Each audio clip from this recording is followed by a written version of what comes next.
أعوذ بالله من الشيطان الرجيم بسم الله الرحمن الرحيم إنما يعمر مساجد الله من آمن بالله واليوم الآخر وأقام الصلاة وآتى الزكاة ولم يخش إلا الله فعسى أولئك أن يكونوا من المهتدين. سورہ توبہ کی آیت کریمہ ہے. اللہ پاک فرماتے ہیں کہ مسجدوں کو ایمان والے ہی آباد کرتے ہیں. جو ایمان لانے والے ہیں، آخرت پر یقین رکھنے والے ہیں، نمازوں کو قائم کرتے ہیں، زکوٰۃ ادا کرتے ہیں، وَلَمْ يَخْشَ إِلَّا اللَّهِ، اللہ ہی سے ڈرتے ہیں، اس کے علاوہ کسی سے نہیں ڈرتے. یہی لوگ ہدایت یافتہ ہیں، یہی لوگ مسجدوں کو آباد کرنے والے ہیں. دیکھو، مسجدیں بنانا کمال نہیں ہے، مسجدوں کو آباد کرنا کمال کی بات ہے. اسی لیے ایک شاعر ہم نے سنا تھا، مسجد تو بنا لی شب بھر میں ایمان کی حرارت والوں نے، من اپنا پرانا پاپی ہے برسوں میں نمازی بن نہ سکا. مسجدوں کو آباد کرنا، مسجد کہا کس وجہ سے آباد ہوتی ہے؟ عبادت سے. قرآن کریم کی تلاوت، ذکر و اذکار، مسجدوں میں وقت لگاؤ. اسی لیے بعض جگہوں کے اوپر ایسی ترتیب بنائی ہے کہ مسجد 24 گھنٹے آباد رہتی ہے. بھئی 2 گھنٹے آپ لوگ آ جاؤ، 2-2.5 گھنٹے آپ لوگ آ جاؤ، اس کے بعد 2-2.5 گھنٹے آپ لوگ آ جاؤ. اس طرح کی ترتیب بنتی ہے. آج ہم تو کیا مسجد میں نماز کے بالکل عین وقت پر آتے ہیں، جلدی بھاگتے. تھوڑی دیر بیٹھو، یہ اللہ کا گھر ہے، دنیا میں اس سے بہترین جگہ کوئی نہیں ہے. اچھا، تو یہ ہے مسجدوں کو آباد کرنے والے. اچھا، اب مسجد میں نماز پڑھنا کتنا ضروری ہے؟ حدیث میں آتا ہے، نبی کریم صلی اللہ علیہ وسلم نے ارشاد فرماتے ہیں، میرا جی چاہتا ہے لکڑیاں جمع کروں اور مؤذن سے اذان دلواؤں نماز کے لیے، پھر کسی آدمی کو امام بناؤں اور نماز شروع کرا دوں، اور ان لوگوں کے گھروں پر جاؤں جو گھروں میں نماز پڑھتے ہیں، بغیر کسی مجبوری کے گھروں میں پڑھ لیتے ہیں، کوئی ریزن نہیں، کوئی عذر نہیں ہے، پھر بھی مسجد میں نہیں آتے، پھر بھی مسجد، ان کے گھروں کو آگ لگا دوں میں.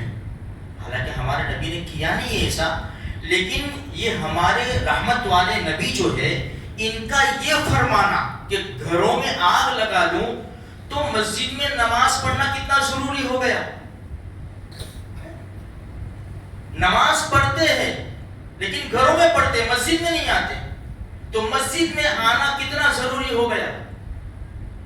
اچھا، اب شریعت نے ہم کو باندھ کے بھی نہیں رکھا. یہ بھی دیکھو، بڑے کمال کی بات ہے، بڑی عجیب ہماری شریعت ہے، اتنی آسان شریعت. الدین یسر، دین بہت آسان ہے. بارش کا زمانہ ہے، بارش کا زمانہ ہے.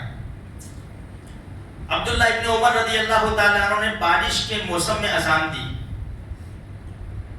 اور دو روایت سناتا ہوں، دونوں بخاری شریف میں. اذان دی، اذان دینے کے بعد یوں فرمایا، صلو فی بیوتکم، اپنے گھروں میں نماز پڑھ لو.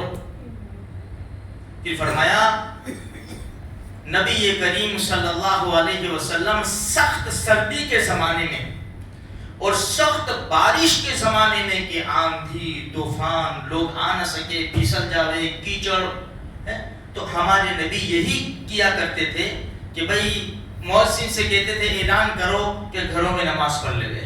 عبداللہ ابن عباس رضی اللہ تعالیٰ عنہ نے اپنے مؤذن سے کہا، بارش کے زمانے میں سخت بارش ہو رہی تھی، فرمایا جب تو اشہد ان محمد رسول اللہ کہنا نا تو حی علی الصلاۃ مت کہنا، ایسا کہنا الا صلو فی الرحال، اپنے اپنے ٹھکانوں پر نماز پڑھ لو.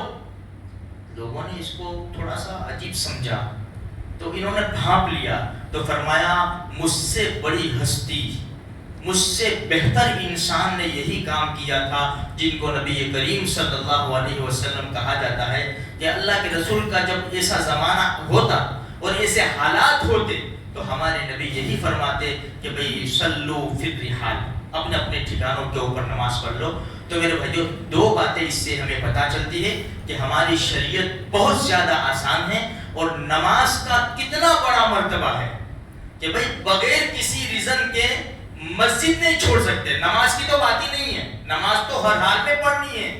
اگر انسان بے ہوش ہو جاوے دوسرے مسائل وہ الگ ہے، باقی ہم جیسے لوگ بغیر چھوٹے چھوٹے عذر کی وجہ سے مسجد میں نہ آوے، نماز چھوڑ دیں، یہ بالکل شریعت کو گوارا نہیں ہے۔ اس لیے میرے بھائیوں بہت سخت سردی کا زمانہ ہو کہ انسان باہر نکلے گا تو ایک دم ٹھٹر جائے گا، بیمار ہو جائے گا، یا سخت آندھی طوفان اور سخت بارش ہو رہی ہو کہ بھئی مسجد میں آنا تھوڑا مشکل ہے، دور ہے مسجد ہے، جانا مشکل ہے، پانی بھی بھر جاتا ہے، تو ٹھیک ہے، کوئی مسئلہ نہیں ہے، نماز نہیں چھوڑنی، نماز اپنے گھر میں پڑھ لینی ہے۔ اللہ تبارک و تعالیٰ کہیں سنی بات پر عمل کرنے کی توفیق عطا فرمائے۔